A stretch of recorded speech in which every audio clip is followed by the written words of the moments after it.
আসসালামু আলাইকুম। Real village cooking চ্যানেলে সবাইকে ওয়েলকাম জানাচ্ছি। আজকে আমি পাপড়ি বানিয়ে দেখাবো গমের আটা দিয়ে। আর ঘরে থাকা উপকরণ দিয়ে সহজে মুচমুচে খাস্তা পাপড়ি বানিয়ে নিতে পারবেন। চলুন তাহলে আজকের এই রেসিপিটা শুরু করি। স্কিপ না করে পুরো ভিডিওটা দেখতে থাকুন, খুবই ভালো লাগবে। এখানে 1 বাটি পরিমাণে ময়দা নিয়েছি আর 1 বাটি পরিমাণে গমের আটা নিয়েছি। আমি একটা ছোট্ট বাটি মাপ করে নিয়েছি লবণ। আর এর মধ্যে আমি সুজিও অ্যাড করব, সেটা পরে দিচ্ছি।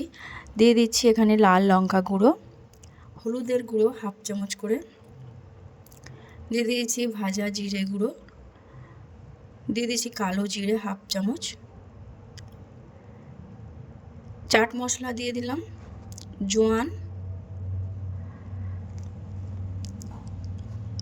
আর এখানে হিং দিয়েছি, জিরে দিয়ে দিয়েছি 1/2 চামচ, কসুরি মেথি দিয়ে দিলাম, আর সুজি দিয়ে দিচ্ছি 1/2 বাটি পরিমাণে। সব কিছুকে এবার ভালোভাবে মিশিয়ে নেব। প্রথমে সব কিছু ভালোভাবে মিশিয়ে নিই। এইভাবে করে সব কিছু ভালোভাবে মিশিয়ে নিতে হবে। সব কিছু মিশিয়ে নেওয়ার পর আমি এখানে অ্যাড করছি সাদা তেল। আপনারা সাদা তেলের পরিবর্তে ঘিও অ্যাড করতে পারেন। এই সাদা তেল দেওয়ার পর এটার মুচমুচে হবে এবং খাস্তা হবে। এইভাবে করে ভালোভাবে হাত দিয়ে ঘষে ঘষে মাখিয়ে নিতে হবে। যখন এইভাবে ভালোভাবে মাখানো হয়ে যাবে, দেখুন সহজে দোলা পাকানো যায়। আর অল্প অল্প করে জল দিয়ে আমি একটা শক্ত ডো তৈরি করে নিচ্ছি। এটা শক্তই হবে, খুব বেশি নরমও না, একটু শক্ত টাইপের হবে। এই দেখুন ডোটা ঠিক এই রকমের হবে। আমি আবারও ভালোভাবে মথে নিচ্ছি। এবার হাতের তালুর মধ্যে দিয়ে একটু ভালো করে শক্ত করে একটু শেপটা ঠিক করে নিচ্ছি। এইভাবে করে শেপ দিয়ে নিতেও ভালোভাবে করে একটু হাতের তালুর মধ্যে ঘুরিয়ে একটা ডোয়ের মতো করে নিলাম। এবার এটাকে বেলে নেব। সামান্য ময়দা ছিটিয়ে দিলাম। এবার এটা দিয়ে বেলুনির সাহায্যে আমি বেলে নিচ্ছি। এটা একটু পাতলা করেই বেলতে হবে। পাতলা করে বেললেই এটা ভাজতেও সুবিধা আর একটু ভেতর থেকে ভালোভাবে এটা ভাজা হবে। আমি বেলে নিয়েছি।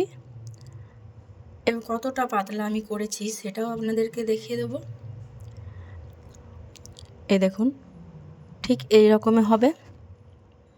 এই দেখুন এইভাবে এইরকম ঠিক এই রকম হবে। এবার একটা কাঁটার চামচ নিয়ে নিচ্ছি আর আমি এইভাবে একটু ট্যাপ ট্যাপ করে দিচ্ছি চারিদিকে, যাতে করে ফুলে উঠবে না আর পাপড়িগুলো ভালোভাবে ভাজা হবে।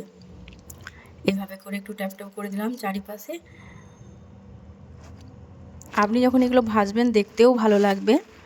এবার যখন এইগুলো ভালোভাবে ট্যাপ ট্যাপ করা হয়ে যাবে, আমি এখানে একটা গ্লাস নিয়ে নিচ্ছি। আপনারা যে কোনো মাপ নিতে পারেন। আমি এইরকম একটা গ্লাস নিয়েছি। এই মাপেরই একই মাপেরই সবটা বানাবো।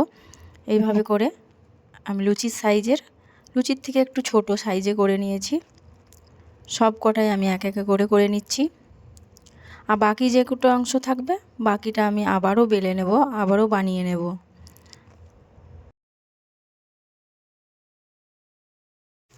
সব কটা বানিয়ে নিলাম। এবার এটা তুলে নিচ্ছি। তুলিয়ে বাকি আমি আবারও বানিয়ে নেব। এই দেখুন কত সুন্দর হয়েছে, প্রতিটা ঠিক একই সাইজে, দেখতেও সুন্দর। আমি একটা তুলে দেখাচ্ছি আপনাদেরকে। এই দেখুন কতটা পাতলা হয়েছে। এই দেখুন এরকম পাতলা হতে হবে। সব কটা বানিয়ে নিয়েছি। এগুলোকে আমি এবার ফ্রাই করে নেব।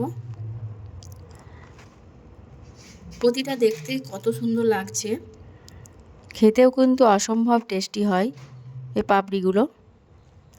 এখানে আমি এবার নিয়েছি একটা ফ্রাই প্যান আর নিয়ে নিচ্ছি অয়েল, ভেজিটেবল অয়েল নিয়েছি। অয়েলটা যখন মিডিয়াম গরম হয়ে আসবে, এর মধ্যে একে একে করে আমি পাপড়িগুলো দিয়ে দেব।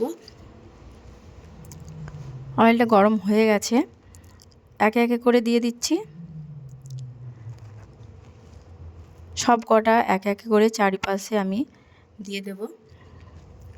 এবার গ্যাসের ফ্লেমটা আমি লোতে করে দিয়েছি। লো ফ্লেমে রেখে আমি এগুলোকে ফ্রাই করব, কারণ খুবই পাতলা এবং সহজে পুড়ে যেতে পারে, সেদিকে লক্ষ্য রাখতে হবে। উল্টে পাল্টে ভালো করে দুপাশটাই ভালোভাবে এগুলোকে ফ্রাই করে নিতে হবে। আর এগুলো ফ্রাই করতে খুব বেশি টাইম লাগে না, অল্প সময়ের মধ্যে এগুলো রেডি হয়ে যায়। এক সাইডটা হয়ে গেলে অপর সাইডটা আমি উল্টে দেব। খুব বেশি তেলও লাগে না, সামান্য তেলেই হয়ে যায়। এবার এক সাইডটা হয়ে গেলে অপর সাইডটা আমি উল্টে দিচ্ছি। কালারটা অনেকটাই চেঞ্জ হয়ে আসছে, যেহেতু লো ফ্লেমে আমি বানাচ্ছি। আপনারা চেষ্টা করবেন লো ফ্লেমে বানানোর, না হলে পুড়ে যাওয়ার চান্স থাকতে পারে, আর এতে করে তেতো হয়ে যাবে, খেতেও ভালো লাগবে না।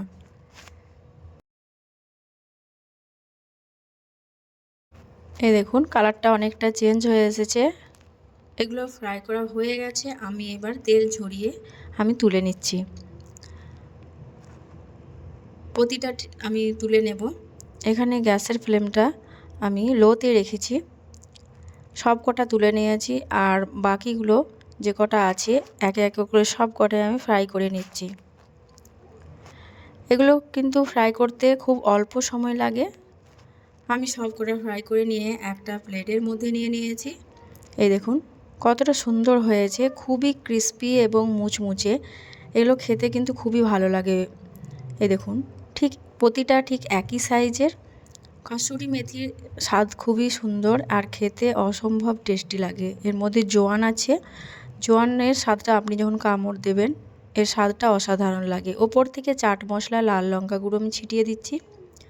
আপনারা চাইলে লাল লঙ্কা গুঁড়োটা স্কিপ করতে পারেন, শুধু চাট মশলা দিতে পারেন। আর টমেটো সস দিয়ে বা গরম গরম কফি বা চায়ের সঙ্গে বিকালবেলায় বা বৃষ্টির দিনে খাবেন, খুবই ভালো লাগবে। আপনারা এই পাপড়ি দিয়ে চাট বানিয়েও খেতে পারেন, সেটাও খুব ভালো লাগবে। তাহলে আমার এই রেসিপি আজকে আপনাদের কেমন লাগলো অবশ্যই কমেন্টে জানাবেন। খুবই মুচমুচে, দেখুন খুবই মুচমুচে হয়েছে, ক্রিস্পি হয়েছে। ভালো লাগলে চ্যানেলটা সাবস্ক্রাইব করে পাশে থাকার অনুরোধ রইল। আজকের এই রেসিপি এখানেই শেষ করছি।